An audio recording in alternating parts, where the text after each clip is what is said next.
ಸಮಾಜದಾಗ ಅಥವಾ ನಿಮ್ಮ ಮನಸ್ಸಿನಾಗಿರ್ತಕ್ಕಂಥ ದುಷ್ಟ ಬುದ್ಧಿಗಳು ಏನವ ಅದಕ್ಕೆ ಹೋಗಲಾಡಿಸಿ ಅವರು ನಮ್ಮವರು, ನಾವು ನಿಮ್ಮವ್ರಂತ ಅನ್ನೋದು ಬೇರೆ. ನಾವಂತೇವೆ, ನೀವು ನಮ್ಮವ್ರಂತ ಯಾವಾಗೂ ಒಂದಿಲ್ಲ ನಮ್ಮ ಮನಸ್ಸು ಹೇಳ್ತಾರೆ.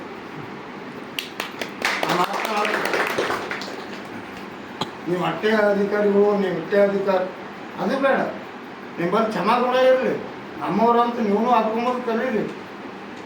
ನೀವು ಹೇಳಿದ ಮಾತು 25 ವರ್ಷ ನಮ್ಮ ರೆಫರ್ ಸುಟ್ಟಿ ಆ್ಯಸ್ ಎ ಇಂಜಿನಿಯರ್ ಆಗಿ ಕೆಲಸ ಮಾಡೀನಿ. ನಾವು ಒಬ್ಬಂದೇ ಅಲ್ಲದು ನೋಡಿ ಇಡೀ ಇರ್ತಕ್ಕಂಥ ಎಲ್ಲ ನನ್ನ ಆತ್ಮೀಯರು ಒಂದು ಮನವಿ ಅದನ್ನು ಇರಲಿ. ಈಗೇನದ ಸಮಾನ ಕೆಲಸಕ್ಕೆ ಸಮಾನ ವೇತನ, ಸಮಾನ ಗೌರವ, ಸಮಾನತೆ ಎಲ್ಲಿವರೆಗೆ ನಮ್ಗೆ ಸಿಗಲ್ಲ. ನಮ್ಮ ಹೋರಾಟ ನಿರಂತರವಾಗಿರ್ತದೆ. ರಾಜಕೀಯ ಸಂಘದ ಜೊತೆ, ಮಾನ್ಯ ಆಯುಕ್ತರ ಜೊತೆ ನೇರ ಸಂಪರ್ಕದಲ್ಲಿದ್ದೆವು. ನಮ್ಮ ದೃಷ್ಟಿದಾಗ ವೈಯಕ್ತಿಕವಾಗಿ ನಮ್ಮ ಇಲಾಖೆಗೆ ಅಥವಾ ನಮ್ಮ ಪರವಾನಗಿ ಪ್ರಕಾರ 6,000 ಜನ ಏನು ಡಿಪಾರ್ಟ್ಮೆಂಟ್ನಾಗ ದುಡ್ಲಿಗತ್ತಿದ್ದೆವು. ಏನು ಆಧಾರ್ ಸ್ತಂಭ ಅಂತ ಪಿಲ್ಲರ್ ಆಫ್ ದಿ ಡಿಪಾರ್ಟ್ಮೆಂಟ್ ಅಂತೀವಿ.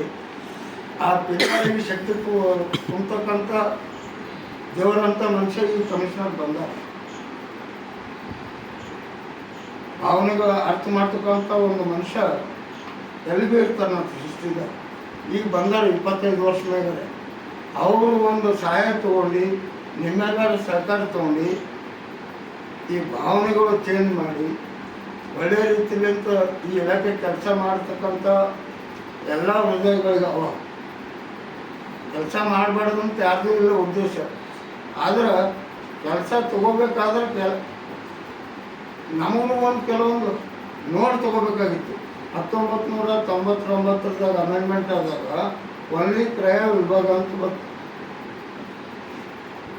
ಅದಾದ ನಂತರ ನಿಮ್ಮ ಬತ್ತಳಿಕೆ ಇರಲು ನಿಮ್ಮಲ್ಲಿರುವ ಪೆನ್ನನ್ನು ಉಪಯೋಗಿಸಿ ಎಲ್ಲನೂ ಸ್ಕೀಮ್ಗಳು ತಂದರೆ ನಾವು ಮಾಡಂದ್ವಿ.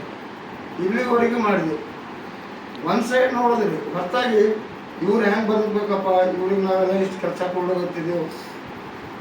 ಮನೇನ ಮೀಟಿಂಗ್ ತನಕ ಯಾವ ADLR ಆಗಲಿ DDLR ಆಗಲಿ ಇಡೀ ರಾಜ್ಯದ ನಿಮ್ಮ ಇಲಾಖೆ ಅಧಿಕಾರಿಗಳು ವಿಚಾರ ಮಾಡಿದ್ದರು. ಇವತ್ತು ಮಾಡಿದ್ರಿ, ನಿಮಗೆ ನಮ್ಮ ಪರವಾಗಿ ಧನ್ಯವಾದಗಳು. ಈ ಭಾವನೆ ಪ್ರತಿಯೊಬ್ಬ ಇಲಾಖೆ ನೌಕರಿಗೆ ಬರಬೇಕು. ಈ ಭಾವನೆ ಪ್ರತಿಯೊಬ್ಬ ನೌಕರಿಗೆ ಬರಬೇಕು. ಇವ ಯಾರು ಬೇಡ, ಇವ ನಮ್ಮವ ನಮ್ಮ ಪದ ನಿಮ್ಮ ನೌಕರಲ್ಲಿ ಬಂತಂದ್ರೆ ಈ ಇಲಾಖೆ ನೀವು ಹೇಳ್ದಂಗೆ ಆಯುಕ್ತರು ಏನು ಕಲ್ಪನೆ ಮಾಡ್ಯಾರ, ಮಂತ್ರಿಗಳು ಏನು ವಿಚಾರ ಮಾಡ್ಯಾರ.